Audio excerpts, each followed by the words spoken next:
ధీరజ్ ప్రేమ కొత్త కారులో షికార్లు కొడుతూ ఉంటారు. ప్రేమకి డ్రైవింగ్ నేర్పిస్తూ ఉంటాడు ధీరజ్.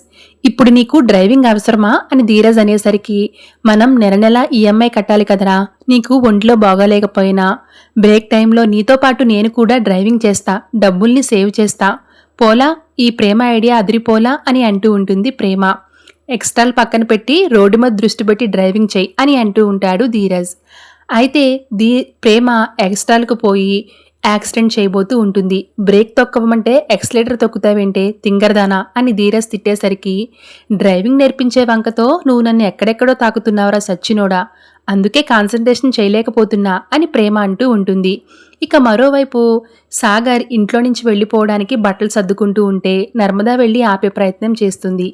ఆవేశంతో తీసుకున్న నిర్ణయాల వల్ల మనం నష్టపోవడం కాదు, ఈ కుటుంబం మొత్తం బాధపడుతుంది సాగర్ అని నర్మదా అంటూ ఉంటే, నీ నీతులు సూక్తులు ఆపి బట్టలు సర్దుకో అని కోపంగా అంటాడు సాగర్.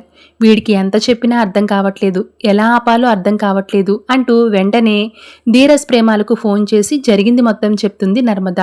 నువ్వొచ్చి మీ అన్నయ్యని ఏదో విధంగా ఆపు అని నర్మద అనేసరికి, నేను ఇప్పుడే వస్తున్నా వదినా, నువ్వు టెన్షన్ పడకు అని హడావిడిగా ఇంటికి బయలుదేరుతాడు Dheeraj. Thank you so much for watching.